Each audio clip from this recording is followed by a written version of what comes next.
अपने ही चंचल मन को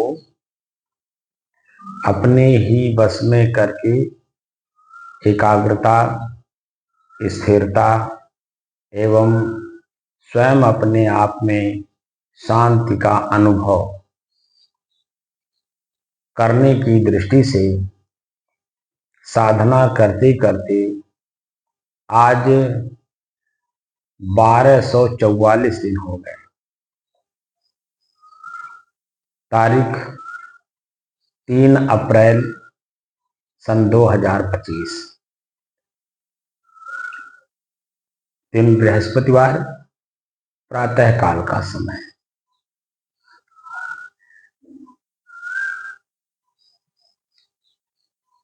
हमने 2 दिन गीता के अर्धाली सूत्र यानी श्लोक से आप लोगों को कुछ अवगत कराया। आत्मसंस्थम मनः कृत्वा किंचिदपि न चिंतयेत्। आत्मा में जब स्थित हो जाता है, यानी स्वयं हम जब अपने स्वयं में स्थित हो जाते हैं, उस समय मन ना कुछ ख्याल करता है, चित्त ना उसमें अनुसंधान करता है, ना उसमें बुद्धि रहती है, ना उसमें चेतना रहती है कि मैं कहाँ बैठा हूँ, कैसे बैठा हूँ, क्या कर रहा हूँ, कुछ क्या नहीं रहता है। वह स्थिति हमने आपको करके दिखा दिया। अब सहज भाव में सदगुरु कबीर कहते हैं, जो सदगुरु कबीर कहते हैं, आज उस पर हम चिंतन करते हैं। तो दोनों की भाषा परिभाषा आपको अभी समझ में आ जाएगा कि गीता क्या कह रही है और बीजक क्या कह रहा है। सदगुरु कबीर बीजक में कहते हैं, तन राता मन जात है, मन राता तन जाए। तन मन शरीर, तन राता मन जात है, मन राता तन जाए। तन मन एक होए रहे, तब हंस कबीर कहाए।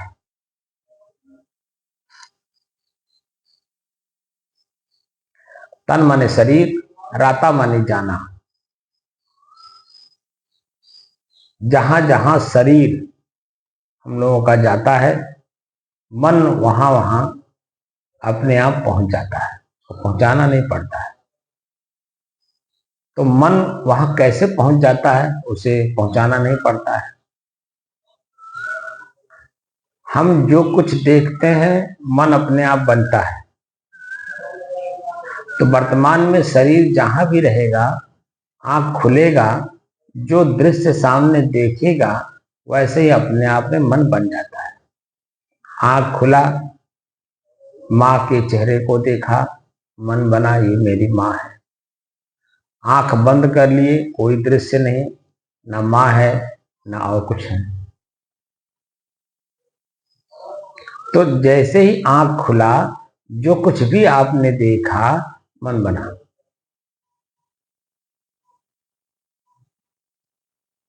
ये कभी नहीं होता है कि दृश्य को हमने देखा वही मैं हो गया। दृश्य वह मैं नहीं होता हूं। वह दृश्य प्रकृति का होता है, उसे हम संबोधित करते हैं मेरी मां। मेरा गुलाब का फूल, जो कुछ भी आपने देखा वही वहां आप मान लेते हो।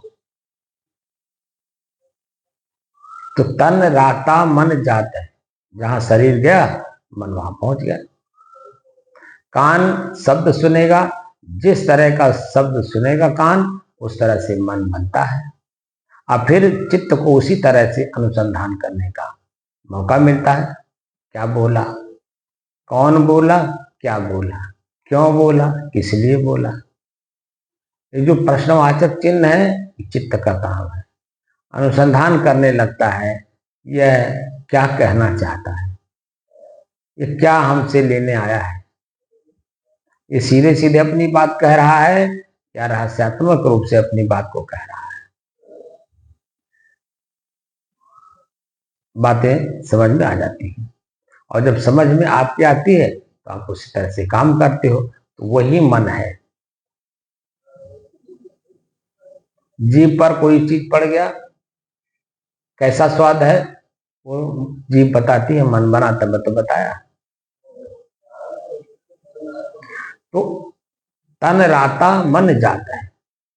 अब कह रहे हैं मन राता तन जाए।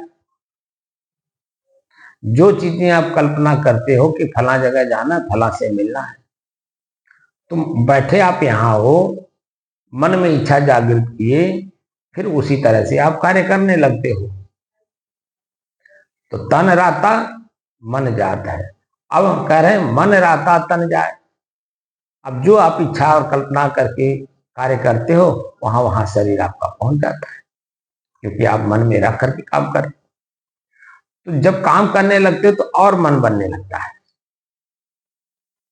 और आपकी जिज्ञासाएं प्रकट होने लगती हैं, चित्त और काम करने लगता है, मन और काम करने लगता है। तो मन और चंचल होने लगता है। पहले से इच्छा में है ही है, जो देख रहा है वहां मन बन ही रहा है, लेकिन एक मन में और बना करके आप काम कर रहे हैं। तो मन में बनाए एक का, लेकिन उस एक को पाने के लिए अनेकों चीजें आप देख रहे हैं, अनेकों बातें सब सुन रहे हैं, अनेकों चीजें खा रहे हैं, पैर अनेकों जगहों पर चल करके जा रहा है, हाथ अनेकों जगहों पर चलते हुए कुछ कर रहा है। तो चित्त और मन दोनों और चंचल हो रहे हैं।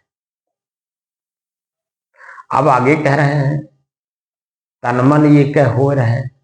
जब तन और मन एक होता है तब हंस कबीर कहा है। हंस शब्द का प्रयोग किया गया है। हंस वह पक्षी है, बताया जाता है कि जो नीर क्षीर विवेक करने की क्षमता रखता है। नीर माने पानी, क्षीर माने दूध। दूध और पानी एक में मिला हो, दोनों को अलग अलग करता हो, वो हंस पद पर बैठे हुए जीव की होती है।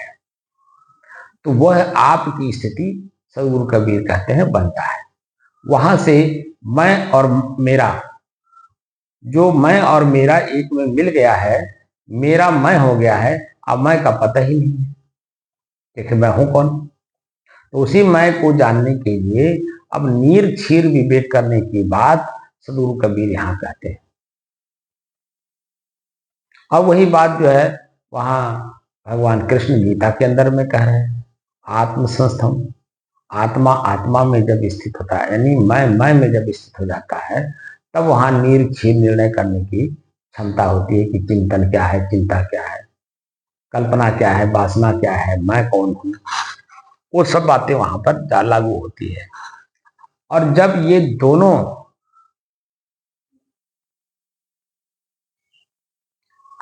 स्थितियां खत्म हो जाती हैं, ना मैं हंस पद पर हूं यानी नीर क्षीर विवेक कर रहा हूं, और ना ही मैं इसी प्रकार का सांसारिक भोग उपभोग कर रहा हूं। तो मैं हूं कहां? अपने आप में। हंस पद के बाद मैं स्वयं मैं में स्थित होता है, क्योंकि हंस पद एक विवेक शब्द जो आप लोग प्रयोग करते हो ज्ञान और बुद्धि के रूप में, वह विवेक हंस का ही है। हंस पद पर जो चला जाता है वह विवेकी होता है। संत संत सब ही बड़े अपनी अपनी ठौर, अपने अपने जगह पे सभी लोग बड़े हैं, गुरु कबीर कह रहे हैं, शब्द विवेकी पारखी ते माथे के मौन। जो शब्दों पर विवेक करता हो, परख करता हो, ते माथे के मौन। सर्वश्रेष्ठ वही माना जाता है किसी भी क्षेत्र में जो शब्दों पर विवेक करता हो।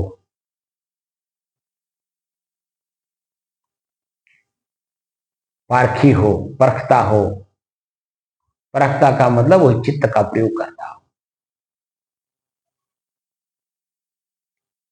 तो यहां हम संसाधनों का प्रयोग करने वाले को पहचान करने में लगे हैं। विवेक संसाधन है। मैं और मेरे को अंतर डालने के लिए हंस का काम ही है निर्छेद विवेक करना। तो विवेकी मैं खुद हूं। विवेक करके मैं में स्थित कर दे, मैं के अलावा जितना कुछ है उसका परित्याग कर दे।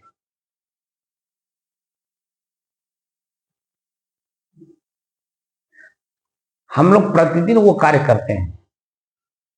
जिस समय मैं नींद में रहता हूं उस समय में मैं अपने स्वयं की उस स्थिति में रहता हूं, लेकिन इस बात की हमें कोई जानकारी है नहीं और ना ही किसी ने हमें बताया और ना ही हम खुद जानने का जहमत उठाया। यहां जहमत शब्द का प्रयोग किया, यानी जिज्ञासा प्रकट नहीं की, खुद में प्रश्न नहीं किया। आंख देख रहा है तो किसको देख रहा है? क्या आंख में देखने की शक्ति है? अगर आंख में देखने की शक्ति होती तो सामने मुर्दा पड़ा है, उसका भी आंख खुला है, वह क्यों नहीं देख करके पहचान रहा है? हम लोग खाली जब कोई गांव में या परिवार में या कहीं कोई मरता है तो हम अपने इसी आंख से देखते हैं, सब कुछ देखते हैं, लेकिन अंदर भीतर मतलब भीतर से अपने प्रश्न नहीं उठता। तर्क करने की शक्ति खो दी गई है, क्योंकि बस वही जो इंद्रिय भोग है, शरीर भोग है, उसी में हम उलझे हुए हैं और इसी इंद्रिय और शरीर को ही मैं मान करके काम कर रहे हैं। जो कि ये शरीर और इंद्रियां सब मेरे हैं, इंद्रियों के विषय उनके भोग मेरे हैं, यानी प्रकृति के हैं, और मैं मान करके काम कर रहे हैं। और मैं इससे अलग हूं क्योंकि उसी का तो उपभोक्ता हूं। कष्ट और पीड़ा, सुख और दुख का लाभ उठाता हूं। शरीर के किसी भी अंग से कोई अच्छा काम हो गया तो मन प्रसन्न हो गया, तो मैं समझता हूं मैंने किया। और उसी कार्य को जब वो प्रकृति के नियमानुसार बदल जाता है, कुछ का कुछ और हो जाता है, तो मन कष्टित होता है, दुखी होता है।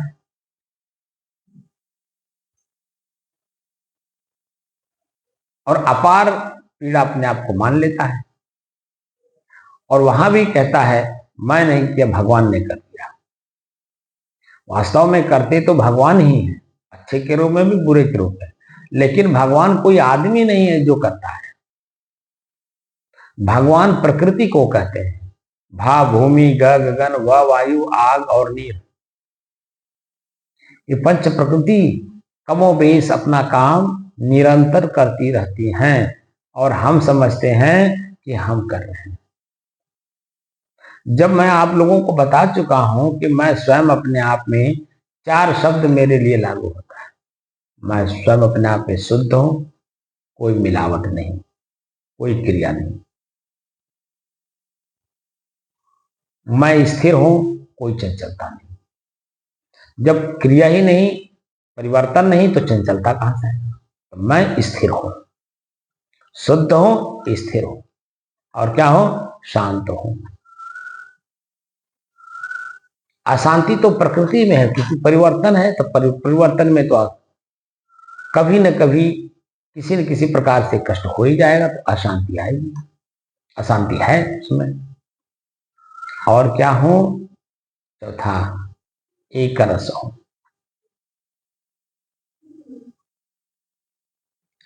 5 साल से लेकर के और अब तक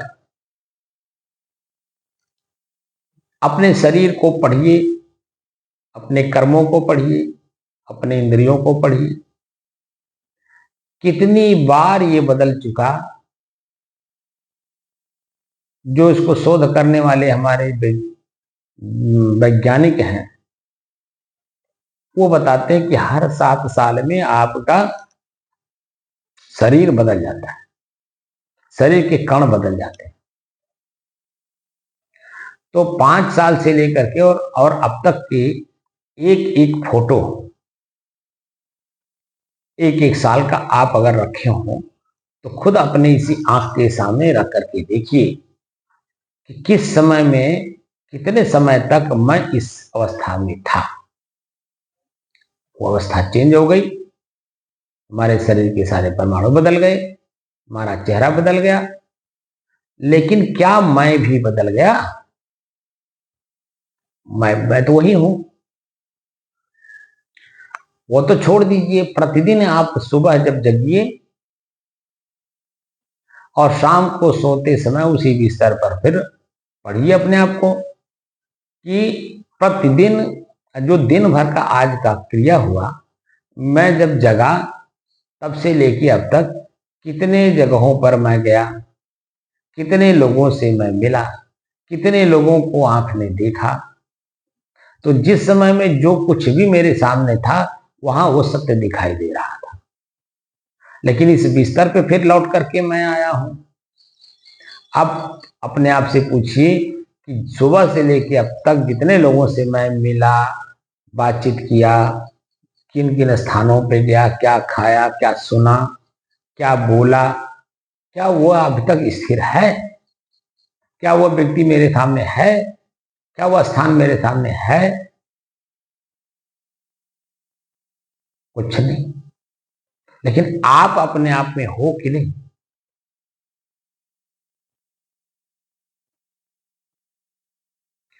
आप अपने आप में हो, ये परम सत्य है। ये प्रकृति में हो, ये सत्य नहीं है। सत्य तो वही माना जाएगा जिसमें कोई परिवर्तन ना हो।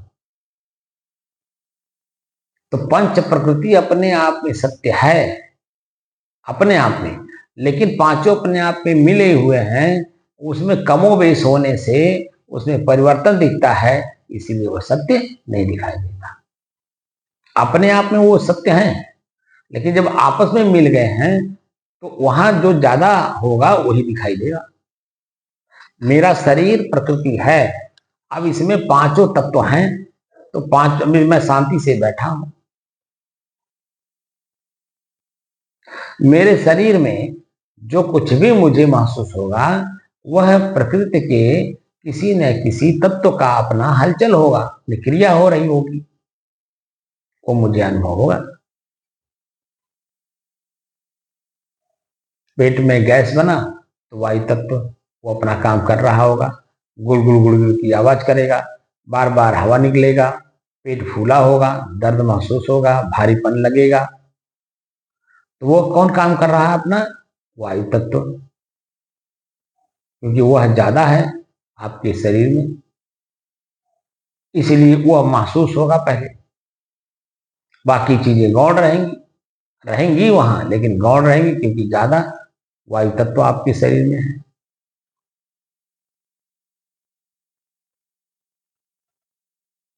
इसी तरह से अन्य सारे तत्व अपने अपने काम करते हैं समय समय से, और मैं उसका दृष्टा साक्षी उससे अलग महसूस करता हूं। लेकिन आंख बाहर खुला हुआ है, कान बाहर खुला हुआ है, इसलिए भीतर का कोई भी चीज हम पढ़ नहीं पाते, और इस तरह की हमने जानकारी प्राप्त भी नहीं की, किसी से सुना भी नहीं, किसी के पास जाकर के सुना जाना भी नहीं। सत्संग का मतलब ही होता है संत के पास जाइए और प्रकृति पुरुष का ज्ञान करिए। प्रकृति हमारा शरीर है, मैं इस शरीर का जानने वाला पुरुष, पुरुष से पुरुष, इस शरीर रूपी पुर में, पुर माने गांव में स्थित रहने वाला मैं स्वयं चेतन, चेतन में नहीं कहते, कह सकते मैं शुद्ध, मेरे में कोई मिलावट नहीं, मैं अपने आप में खुद शुद्ध हूं, कोई शब्द का प्रयोग वहां नहीं होता है। और वही मैं कर करके आप लोगों को दिखा रहा हूं, जो कि ऑन कैमरा ये सब चीजें नहीं बताई जाती, और ये मैं इसलिए बता दे रहा हूँ कि, और प्रैक्टिकल भी करके दिखा दे रहा हूँ। ये जो आप लोग हमारे उस वीडियो पे कमेंट करते हो कि आपकी नाक बज रही है, आप सो रहे हैं, ये आप हमारे शरीर को देख रहे हैं, हमारी स्थिति को नहीं देख रहे हैं।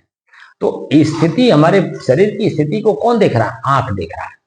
तो आंख कौन है? अग्नि तत्व। आंख ने देखा, मन बना, मन चित्त के पास गया। ये क्या कर रहे हैं? ये साधना सिखा रहे हैं?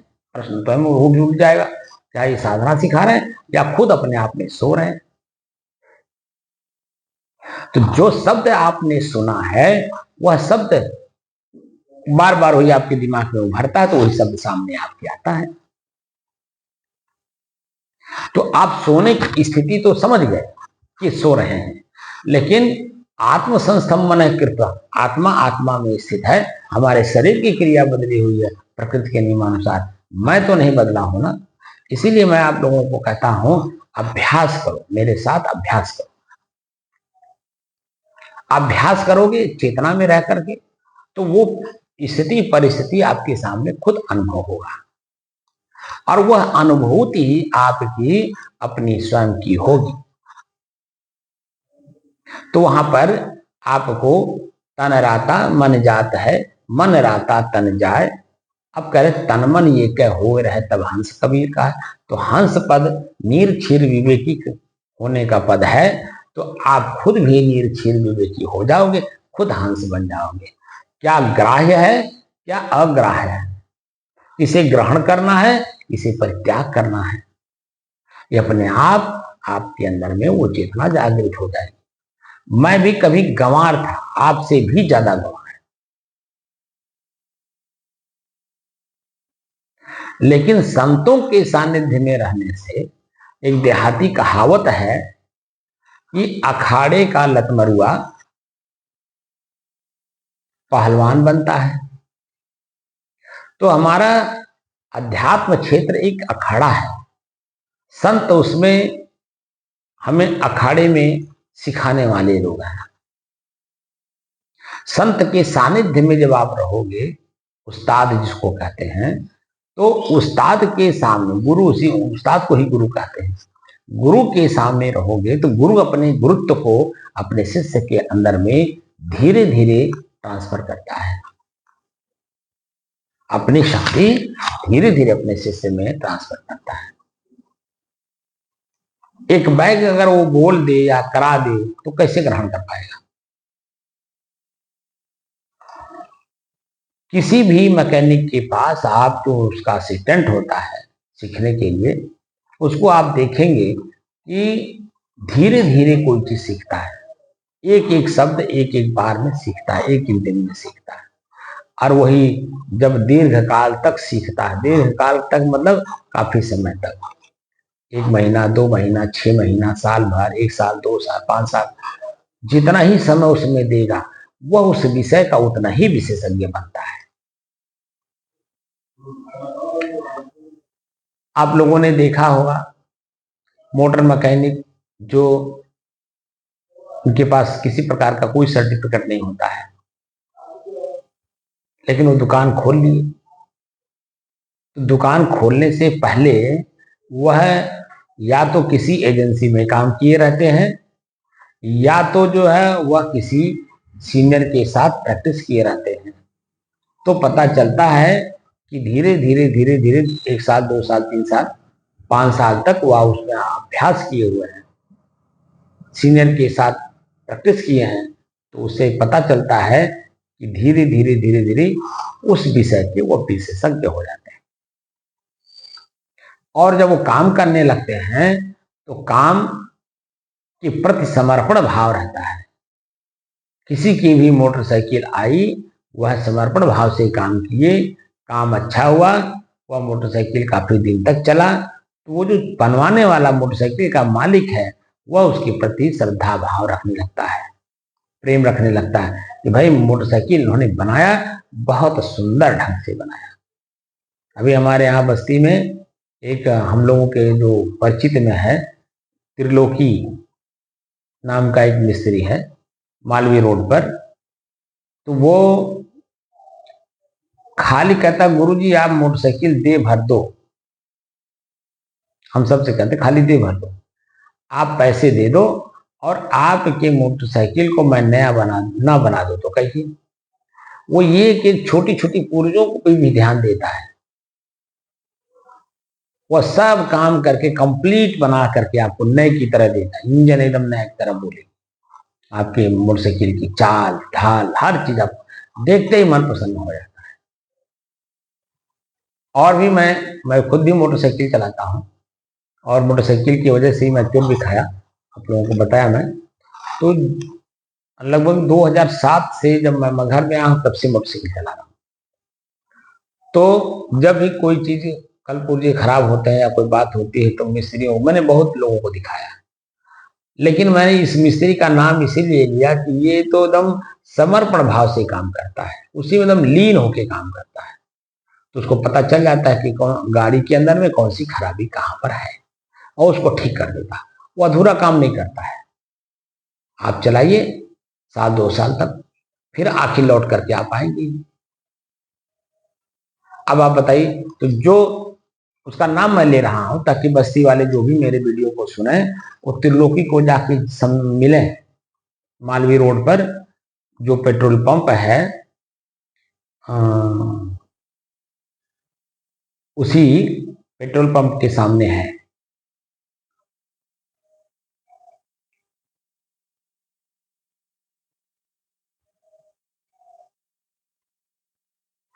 मेरे कहने का तात्पर्य यहां यह है कि जो काम आप कर रहे हो साधना का, और साधना का जो कार्य आप मन लगा के कर रहे हो, इस साधना से आप क्या सीखे क्या नहीं सीखे, ये अपने आप का आकलन खुद करिए। हम आपको बताए ना, आपसे भी ज्यादा गंवार थे, कुछ नहीं जानते थे एबीसी, लेकिन संतों के सानिध्य में मैं मन से था कि सीखना है।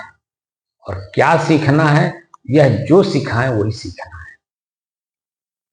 तो गुरु जी के पास जब मैं 10 साल रहा और लगातार रहा, वैसे हम लोग एक गुरु के 8 शिष्य थे और मैं सबसे छोटा।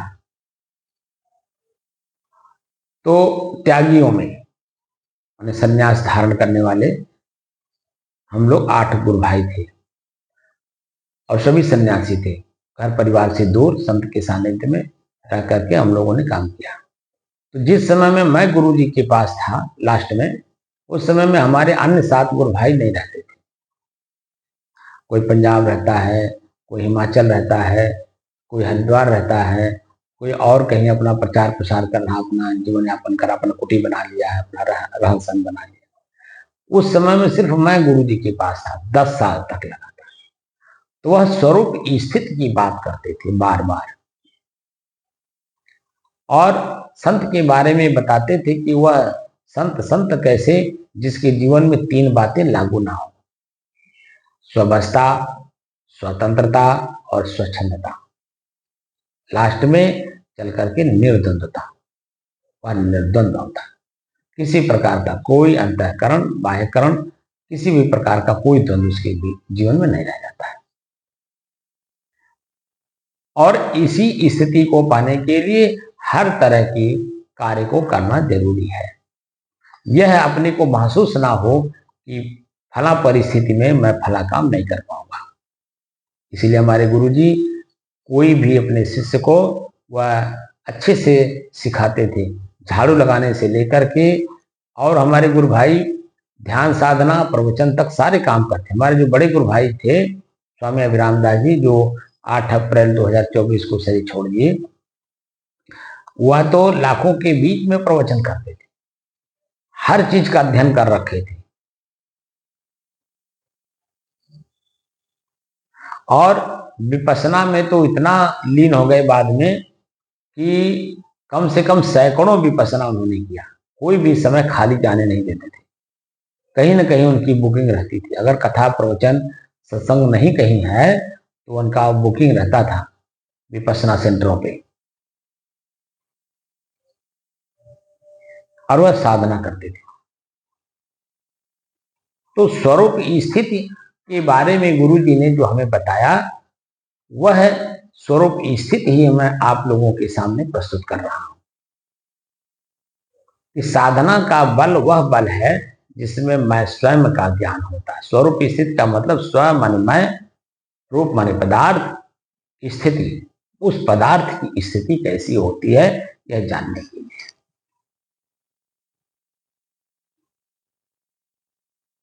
अगर सोने वाला, क्या मैं अपना वीडियो खुद नहीं देखता हूं? खुद मैं भी देखता हूं, इसलिए कि कोई कमी रह गई हो तो उसको मैं दूर कर दूं आप लोगों को। तो सोते हुए का इस वीडियो क्या मैं अपना नहीं देखता हूं? मेरा सर कभी ऐसे होता है, कभी ऐसे होता है, कभी ऐसे होता है, कभी ऐसे होता है, हाँ मुंह बाएं रहते हैं, पूरा शरीर की क्रिया बदलती है। मैं रोज देखता हूं अपनी वीडियो।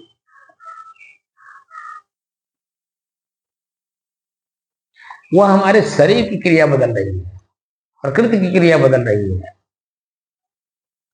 मेरी खुद की क्रिया नहीं बदल रही। मैं तो अपने आप में हूं, मुझे अपने शरीर का ज्ञान नहीं है इसी शरीर में होते हुए, और मैं साधना काल में बैठा हूं ये भी मुझे पता नहीं, मैं सो रहा हूं साधना काल में मुझे ये भी ज्ञान नहीं।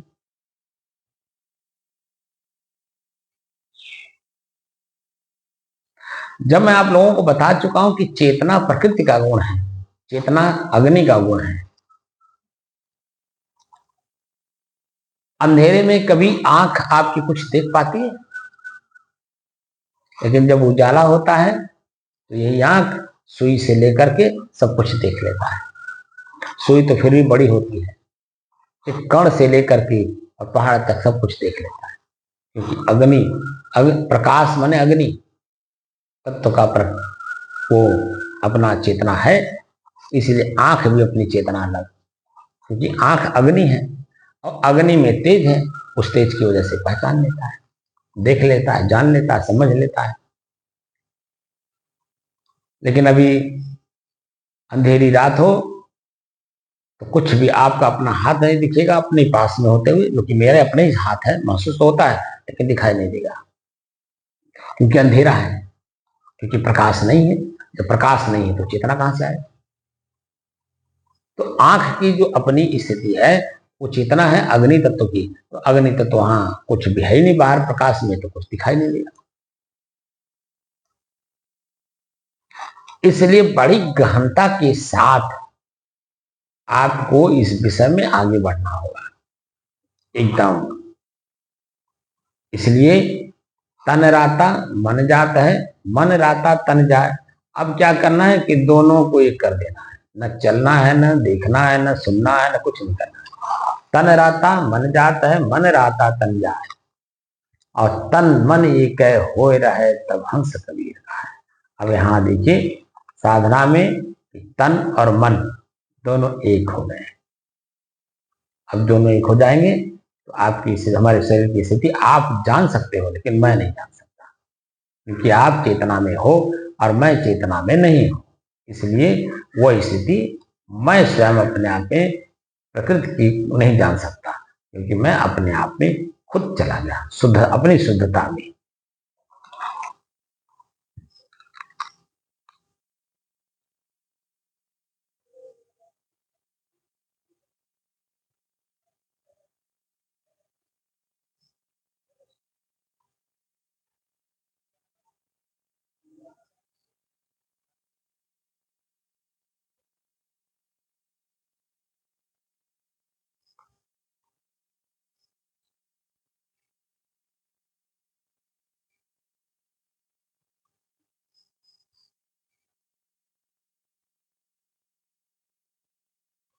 अब देखिए तन थिर, मन थिर, सूरत नीरत थिर हो, कहे कबीर ता पलक ही कल्प बराबर हो। अब हमने सारे शरीर के अंगों को स्थिर कर दिया,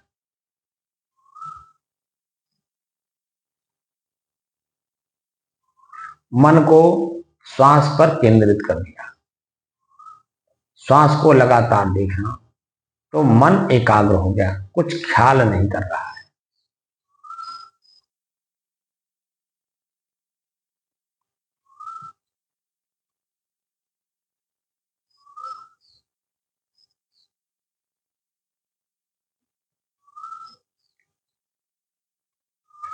और सूरत ही हमारी, सूरत माने ख्याल,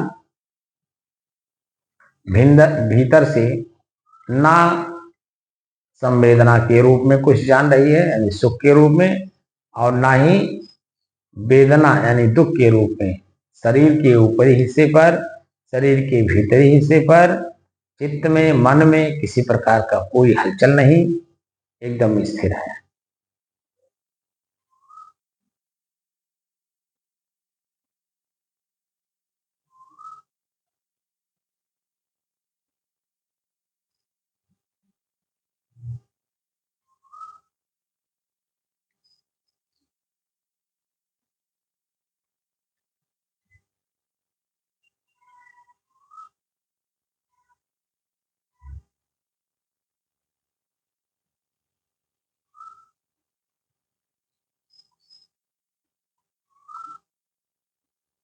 कुछ देर तक भीतर चेतना रहेगी, मालूम पड़ेगा मैं ऐसा कर रहा हूं, लेकिन कर रहा हूं ये खत्म हो जाएगा, सिर्फ शेष समय बचूंगा। उस समय में आपको किसी भी प्रकार का कोई ज्ञान भीतर से नहीं रह जाएगा। एक प्रकार से अगर कह लें तो शून्यावस्था, कॉन्सनेस।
एक चीज यहां बता दूं, कॉन्सियसनेस एक शब्द का यूज क्या होता है, मैं वो मन में उठ नहीं पा रहा है, लेकिन एक शब्द आया सेंसर, सेंस माने चेतना। तो जैसे अभी हमने एक इन्वर्टर लगाया, तो उसमें हमें जो बताया गया दुकानदार की तरफ से, एजेंसी के द्वारा, कि महाराज जी ये एडो कंपनी की है, इसमें 2 बैटरी लगती है जो बिजली से चार्ज होती है, इसमें 2 बैटरी और लग जाएगी जो आपका सोलर पैनल से लगेगा, और सोलर पैनल इसमें वो लगेगा कि जो बरसात के मौसम में बहुत बादल होने के बाद भी जरा सा भी अगर कहीं सूरज की रोशनी उघार होगी, मैंने दिखाई देगी, तो यह खुद अपने आप में चार्ज हो जाएगा।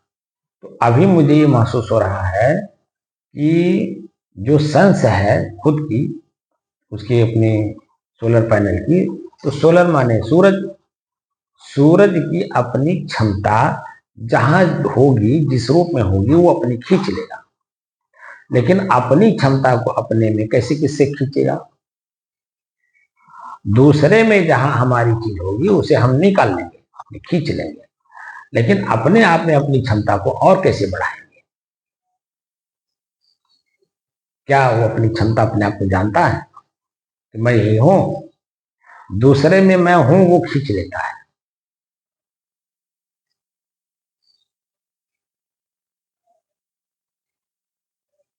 तो अपनी अपनी क्षमता बढ़ा लेता है, दूसरे की क्षमता को कम कर देता है अपनी चीजों को निकाल करके, लेकिन अपने आप में अपनी क्षमता को कैसे बढ़ाए? तो क्योंकि वो तो वही है, यह है अपार शक्ति वाला। तो अपार शक्ति वाला अपने और अपार शक्ति को कैसे बढ़ाए जब खुद अपार है? इसलिए ये जो सेंस है, ये प्रकृति का गुण है। जो मैंने कहा अग्नि तत्व है, वो अग्नि तत्व ही हमको चेतना देती है भीतर से, और हम चेतना में रह करके अपना काम करते हैं, सतर्क रहते हैं, मिट्टी हमारे ऊपर ज्यादा हावी ना हो, सतर्क रहते हैं, पानी हमारे ऊपर हावी ना हो, उसमें जो कुछ भी हमारी चीजें हैं हम बल्कि निकाल लेते हैं अपना। क्योंकि हर तत्व में, हर एक तत्व में पांचों तत्व मिले हुए हैं। पानी में भी पांचों तत्व है, अग्नि में भी पांचों तत्व है, वायु में भी पांचों तत्व है, हवा में भी पांचों तत्व है, आकाश में तो सब कुछ ही है। आकाश भी अपने आप में ठोस है, स्थिर है, अपने आप में शांत भी है।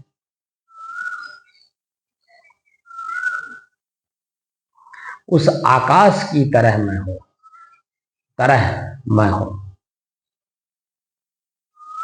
विशाल, निर्द्वंद, निश्चल, निष्फिक्र,